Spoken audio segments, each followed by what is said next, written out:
संतों को सबने माना, संतों की बात को, महापुरुषों के वचनों को किसी ने जीवन में उतारा नहीं।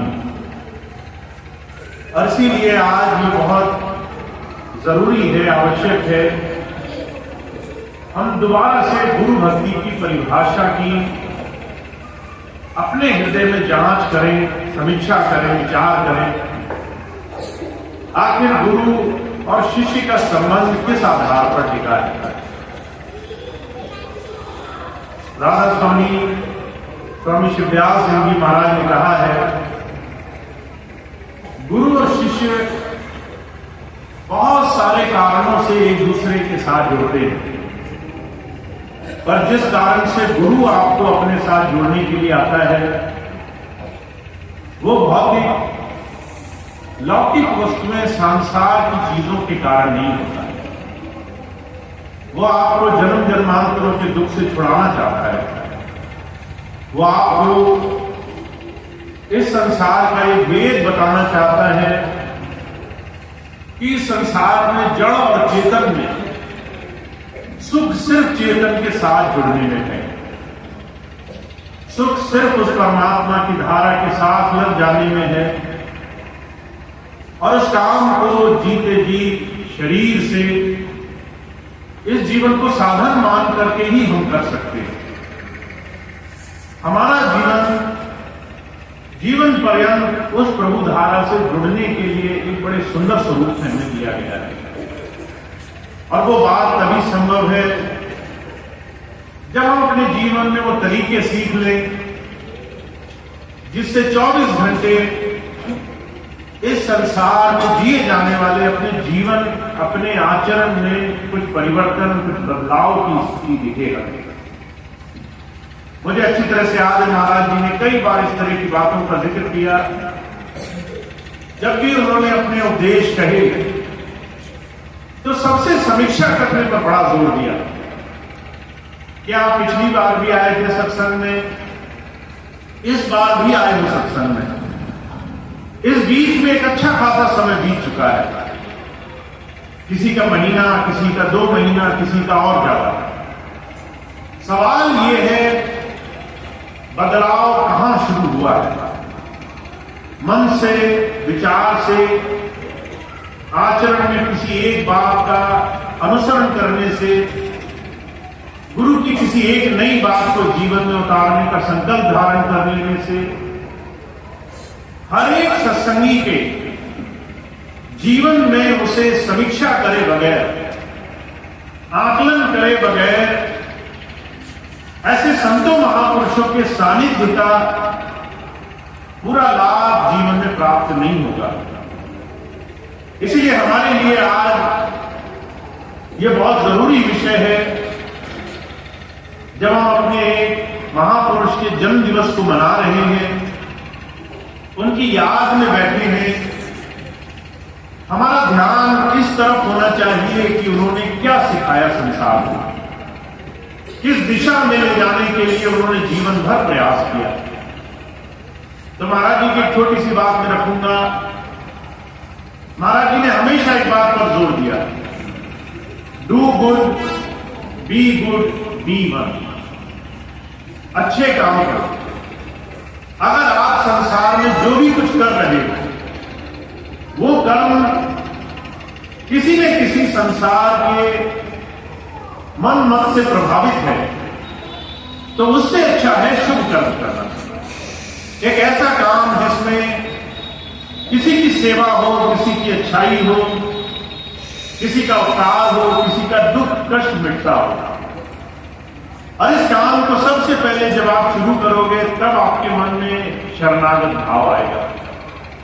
तो महाराज जी ने पहली बात कही है, हमें अपने जीवन में शुभ कर्म करने की तरफ कदम उठाना शुरू करना चाहिए। अब आप कहेंगे, संतों ने तो निष्काम कर्म योगी बनने की सलाह दी है, हमें तो ऐसे कर्म करने चाहिए जिसमें फल की इच्छा ही ना हो। पर क्या ये बात आज इस समय अभी मौजूदा स्थिति में संभव है? इस पर विचार करना बड़ा जरूरी है। बुजुर्ग कहा करते थे, अगर आपको किसी भी चीज को समझना हो तो जीवन पर नजर मारकर देख लो, अपने जीवन की पड़ताल करो। आज हम सुबह उठते हैं और हमारा मन बहुत सारी चिंताओं से ग्रस्त होकर के बहुत सारा समय संसार में गुजारता है। कभी शरीर की चिंता है, ये भी कर्म है जो आपके खाते में लिखा जाएगा। कभी इस बात की चिंता है कि भविष्य में क्या होगा, बच्चों का क्या होगा, दूसरे ने मुझे ये बोल दिया, इसका क्या होगा।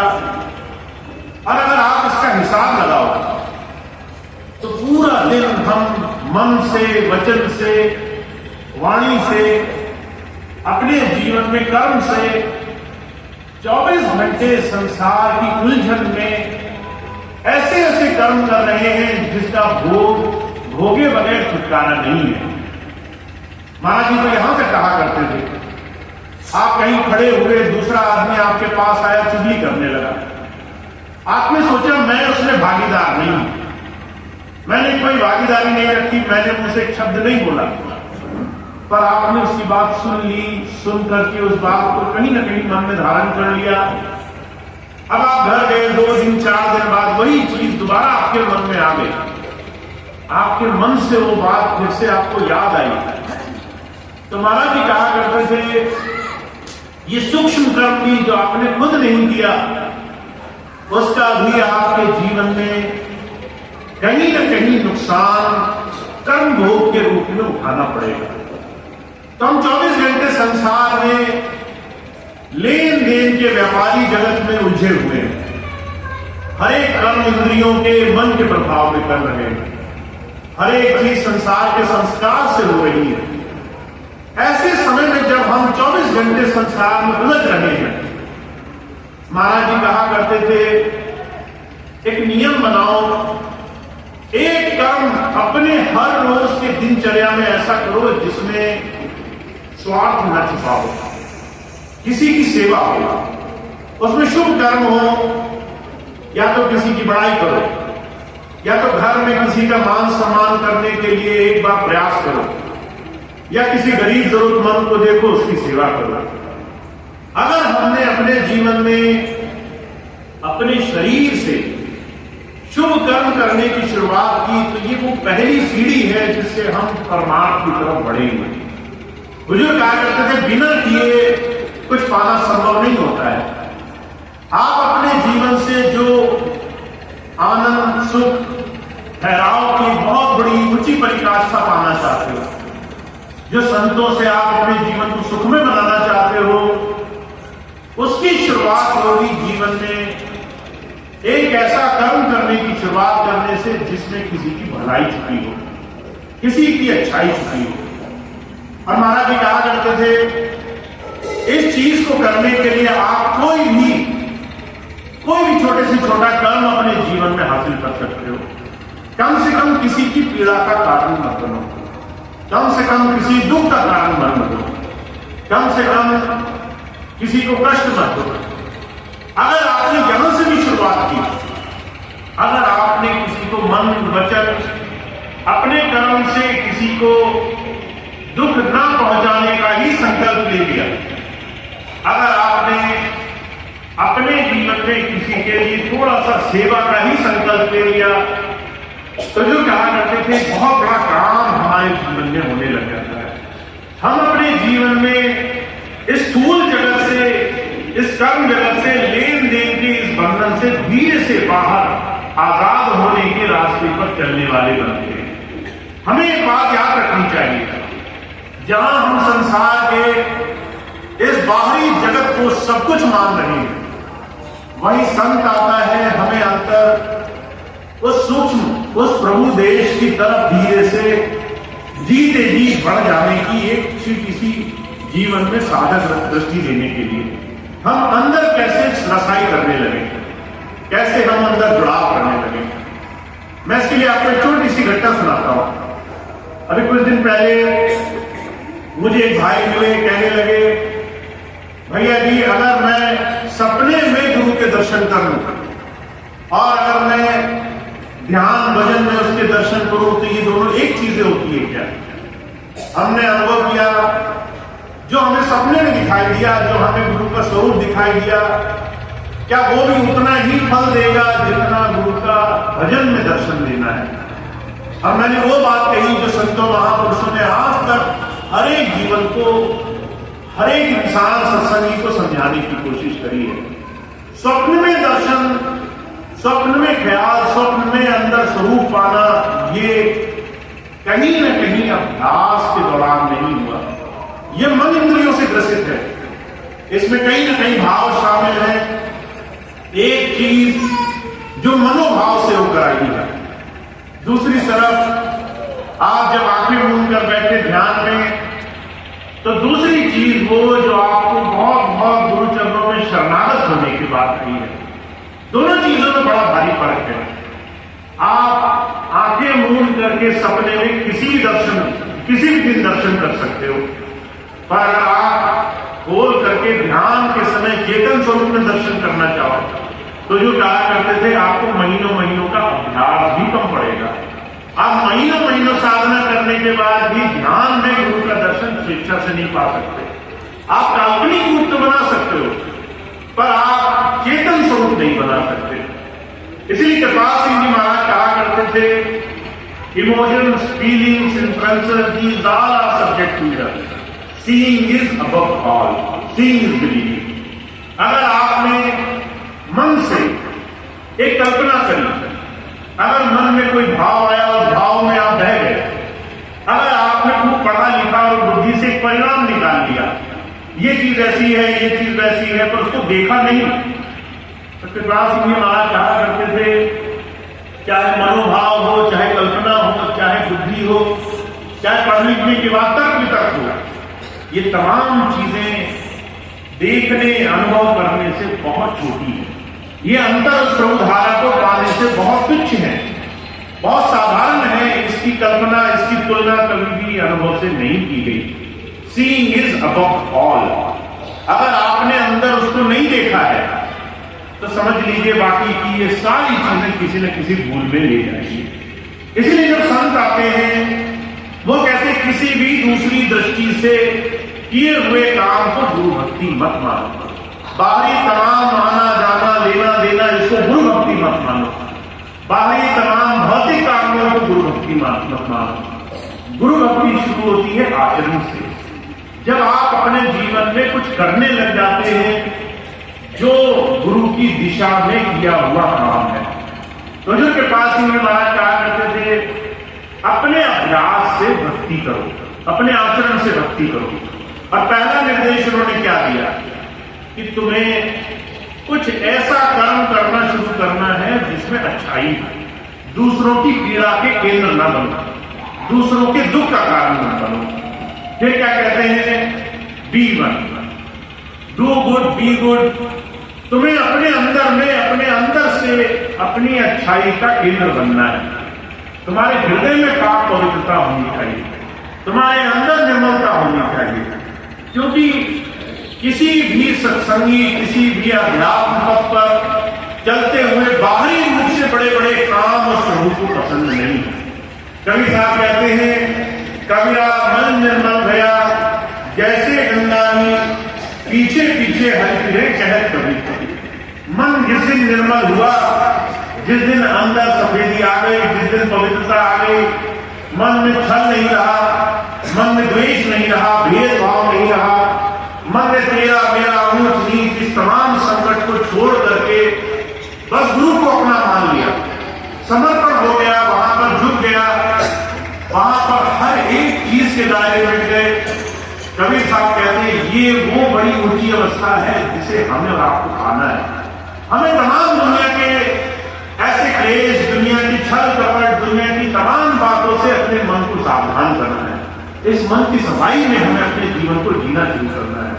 और आप यकीन मानिए, आपको लगता होगा ये काम बड़ा आसान है, हम जब चाहे मन को साफ कर लेंगे, पर ये काम उतना आसान नहीं है जितना आसान आप सोचते हो। आप अपने बाहरी शरीर को धो सकते हो, अपने बाहरी शरीर को निर्मल कर सकते हो, गंगा स्नान कर सकते हो, इस शरीर की पवित्रता के लिए बाहरी भौतिक साधन कर सकते हो।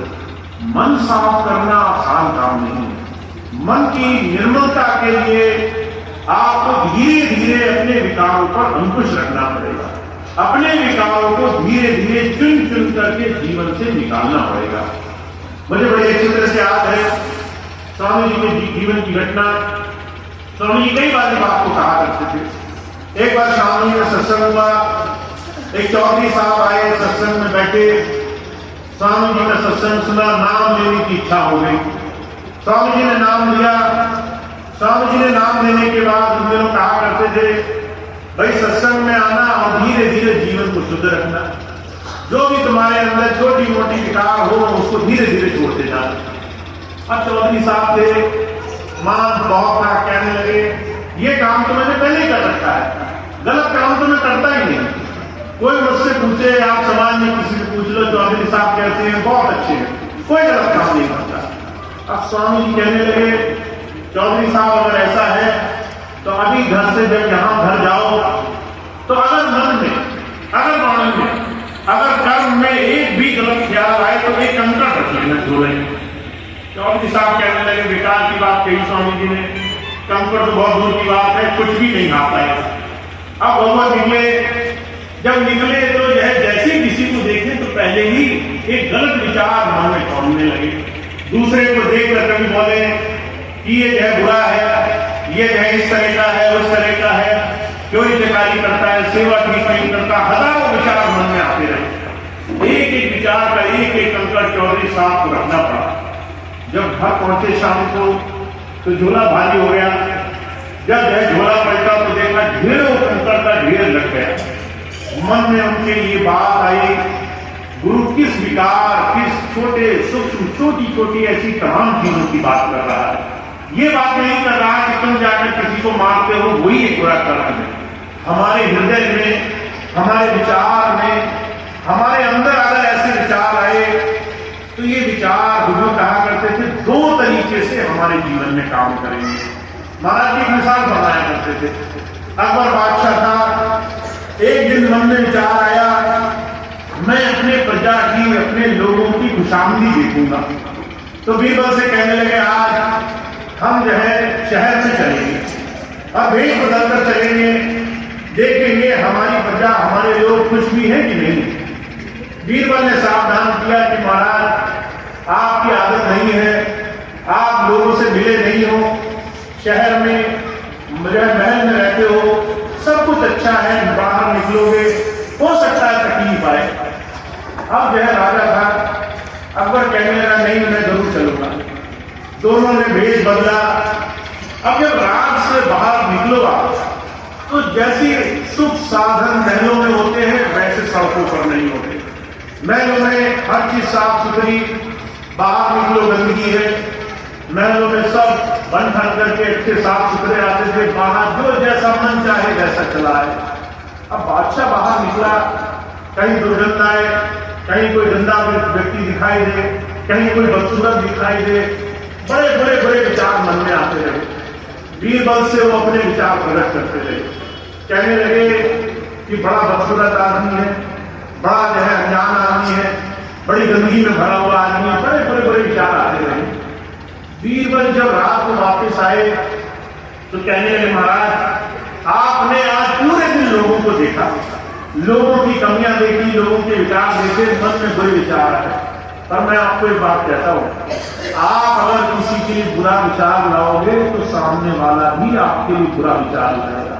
ये इस परमात्मा की प्रकृति का एक बड़ा भारी नियम है। अगर तुम्हारे अंदर किसी के लिए बुरा विचार आ रहा है तो सामने वाला तुम्हारी पूजा के विचार नहीं रखेगा, वो भी तुम्हारी उसी प्रवृत्ति के साथ जुड़ेगा और वैसे ही विचार तुम्हारे लिए रखेगा। बादशाह कहने लगा ये झूठ है, इसमें सच्चाई नहीं है।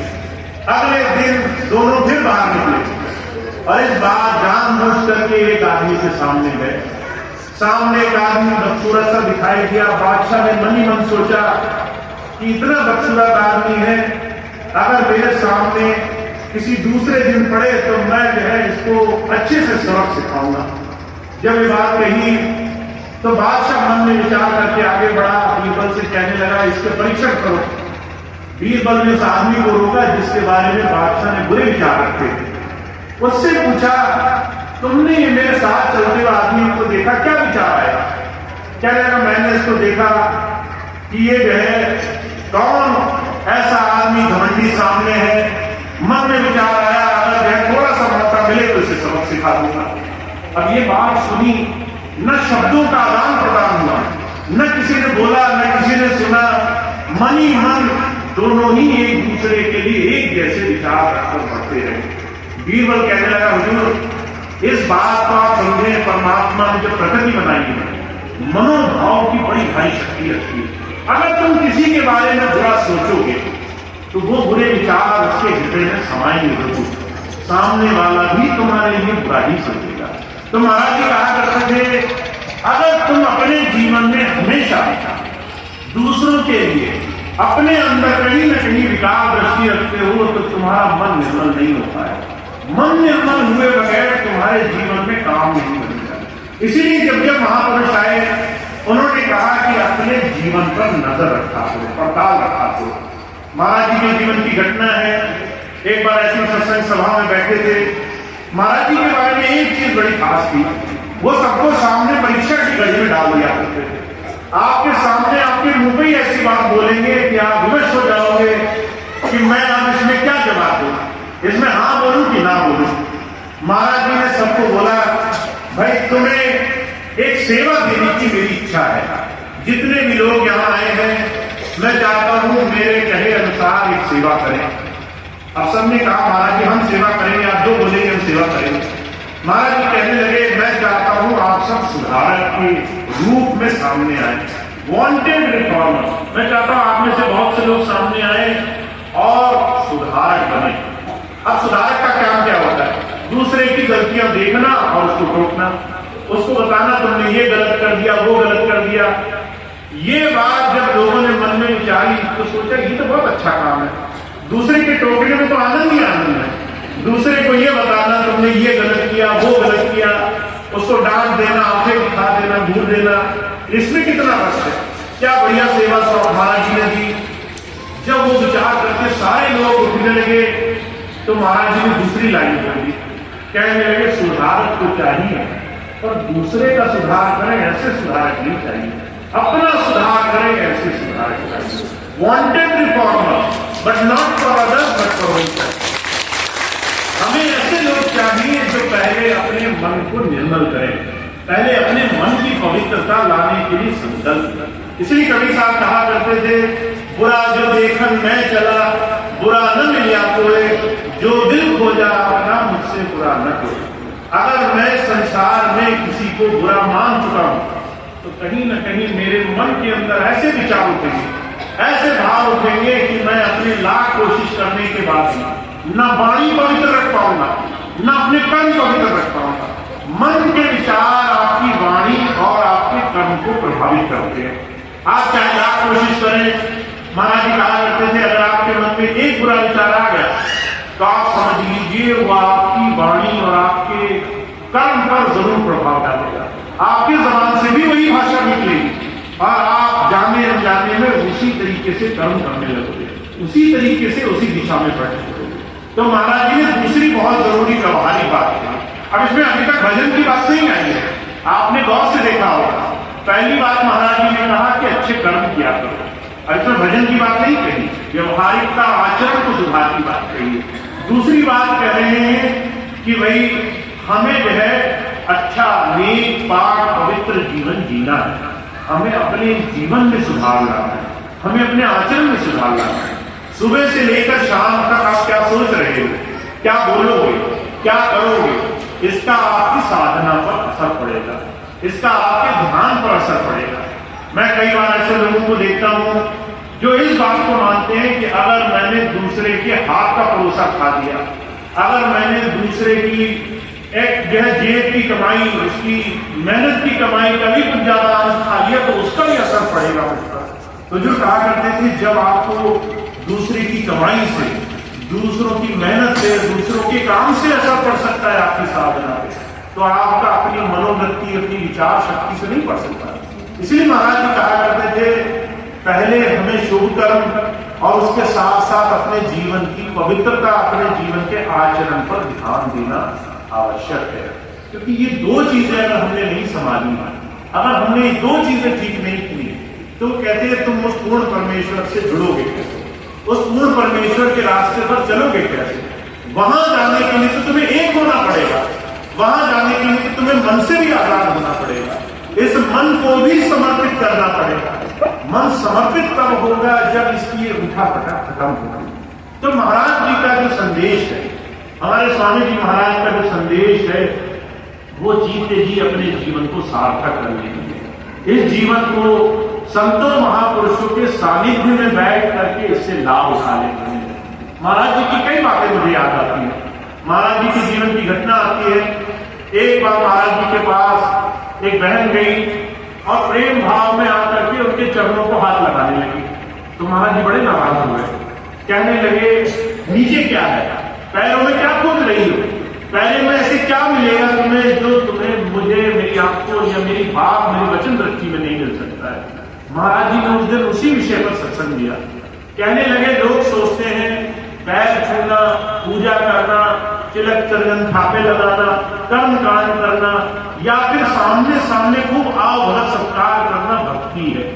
महाराज जी कहने लगे गुरु की बात मानना यही सबसे बड़ी भक्ति है। गुरु अगर तुमसे कह रहा है अपने जीवन को धीरे धीरे, किसी एक भी अच्छी बात को तुमने जीवन में संभालने का संकल्प ले लिया, तो वो सबसे बड़ी गुरु भक्ति है। इससे बड़ी भक्ति किसी और चीज में नहीं है। पैर छूने में भक्ति नहीं।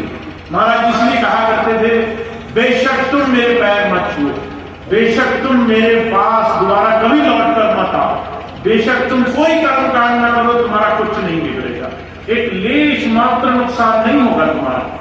पर अगर तुम समर्थ पुरुष के सामने बैठे, तुमने उनकी बात सुनी, अच्छी लगी और उस बात का फिर इसलिए आचरण नहीं किया क्योंकि मन तुम्हें खींचकर संसार में ले गया, तो जो कहा करते थे ऐसे सुंदर अवसर के हाथ से निकल जाने का तुम्हें कष्ट बहुत होगा, इसका कष्ट तुम्हें जन्मों जन्मांतरों तक भोगना पड़ेगा। तो इसीलिए इस बात का ध्यान देना कि आपके जीवन में आप एक स्वरूप कभी हो पाओगे, गुरु और आपके बीच का भेद कभी मिटेगा, ये देह मन तन का भेद कभी दूर होगा जब आप अपने आचरण और अपने जीवन में शुभ कर्म को जीवन का आधार मान लेते हो। तो मैं बार बार इसलिए आपको जोर देता हूं, आपने नाम ले लिया है, नाम लेकर के भजन साधना में लगते हो, थोड़ी देर ध्यान करते हो, पर थोड़ी देर के ध्यान में अगर परिवर्तन नहीं आ रहा, धीरे धीरे बदलाव नहीं आ रहा, तो उसके लिए आप सीधे से एक बात गांठ बांध लो, अभी हम बाहरी जीवन में कुछ गलत कर रहे हैं, बाहरी जीवन में हमारा ध्यान कहीं और है, अभी हमारा दुनिया को तौलने मोलने, दुनिया को परखने की तरफ ध्यान है, दुनिया का हम विवेचना करने में लगे, लोगों की जांच पड़ताल में लगे। तो महाराज जी कहा करते थे भाई अगर तुम्हारे घर में आग लगी हो तो तुम पहले बाल्टी लेकर दूसरे घरों की तरफ नहीं दौड़ते हो, तुम पहले कोशिश करते हो कि तुम्हारे घर की आग मिटे, पहले अपना तुम सुधार कर लेते हो, पहले अपना उपकार कर लेते, फिर किसी और के उपकार में जीवन लगाते। तो इसीलिए बहुत जरूरी हमारे जीवन का ये आदर्श है। और हम आज जब महाराज जी के जन्म दिवस के उपलक्ष्य में यहाँ बैठे हैं, मैं मानता हूं उनको सबसे सच्ची प्रेम भक्ति का आधार यही हो सकता है कि हम उनकी बात को समझ जाएं, हम उनकी बात को समझने के लिए जीवन में थोड़ा सा समय दें और उस बात को फिर जीवन में उतारने के लिए संकल्प लें। और स्वामी जी महाराज कहा करते थे अगर गुरु जी ने 10 बात कही और तुम्हें एक बात समझ में आई, तुमने वो एक बात कर ली और 9 बात छोड़ दी, तुम सफल हो जाओगे। पर जो है तुमने 10 बात सुनी और ये सोचते रहे कि मैं 10 का पालन करूंगा, जब भी करूंगा, जब तक नहीं होती तब तक मैं कुछ भी नहीं करूंगा, तो जो समय आपका हाथ से निकलेगा उसकी भरपाई आप चाह करके भी नहीं कर पाओगे।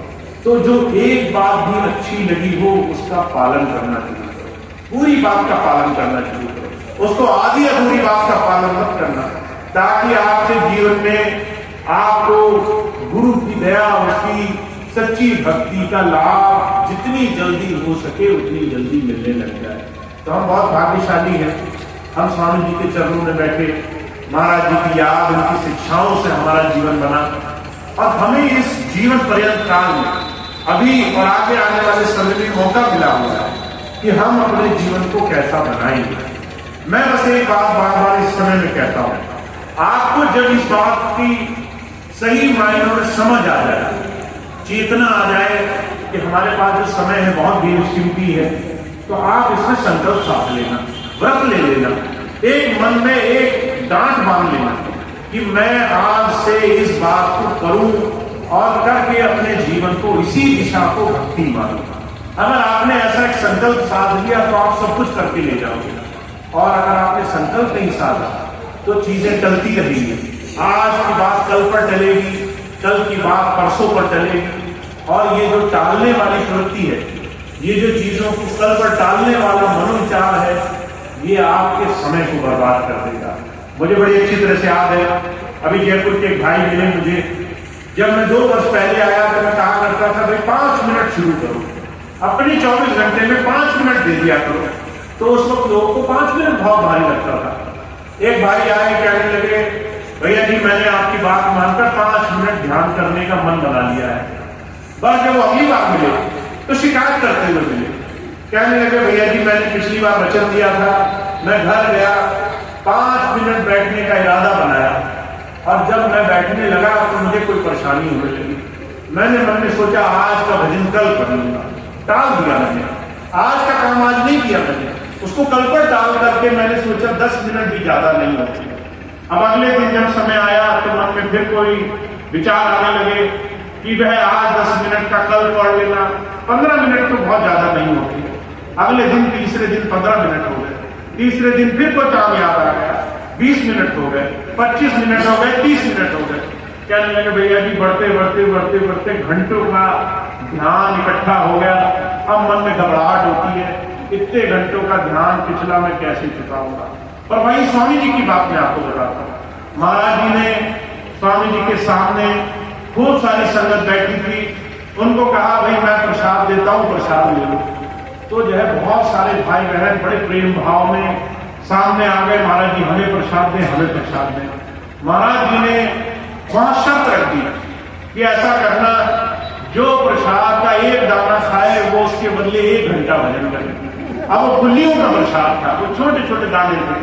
महाराज जी ने जब ये बात कही तो लोग बहुत घबरा गए।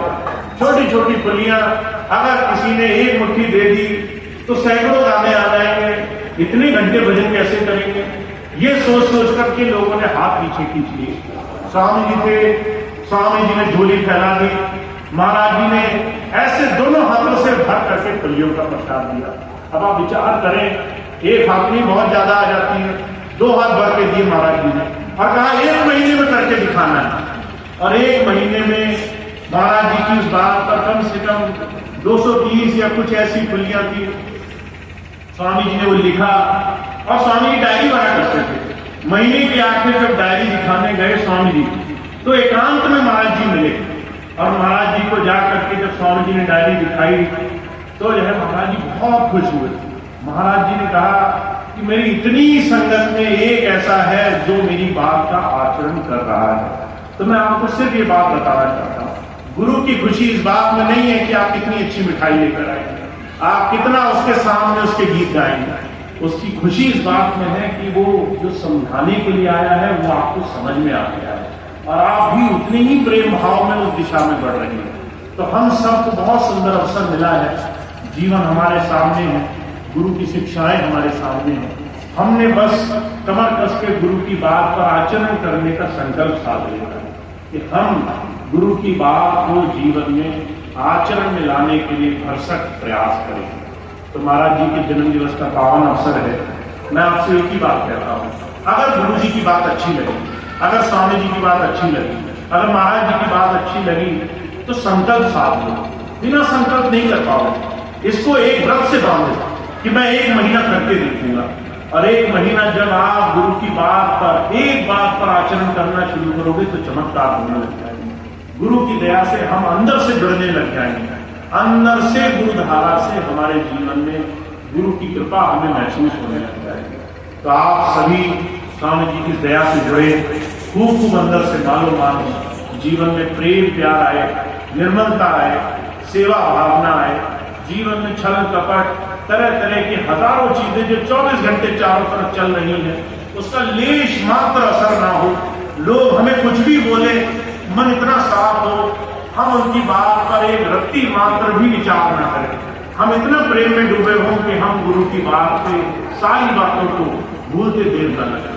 तो ऐसा आचरण बनाना है, ऐसा जीवन में संकल्प बनाना है, ताकि इस घोर कलयुग में जहां कोई किसी को मानने को राजी नहीं है, भाई भाई को देखकर राजी नहीं है, घर में लड़ाई झगड़े हो रहे, ऐसे में आप सत्संगी परिवार ऐसा हो, गुरु प्रेमियों का परिवार ऐसा हो कि लोग दूर से कहें और आश्चर्य मान जाएं कि कलयुग में ये कैसे लोग हैं जो गुरु प्रेम, अपने मन की निर्मलता, सच्चाई के लिए जीवन जी रहे हैं, उनका जीवन इतना पवित्र है। तो हम बहुत भाग्यशाली हैं, हमारे सामने ऐसा सुंदर साधन स्वामी जी ने रखा है, इसका हम लाभ उठाएं, इस दिशा में बढ़े। ऐसी मेरी आप सबकी प्रबल कामना है। आप सबको इसमें खूब खूब लाभ मिले, खूब मदद मिले, ऐसी मैं स्वामी जी से प्रार्थना करता हूँ कि आप सब लोग जो भजन पे बैठे हैं, जब संकल्प लें कि स्वामी जी मैं आज ये करूँगा, तो वो काम करने में आपको खूब मदद मिले, आप उसमें खूब हिम्मत से आगे बढ़ सकें, आपके संकल्प पूरे करने की शक्ति प्राप्त हो। तो इतनी बात कहकर मैं अपनी बात समाप्त करता हूँ।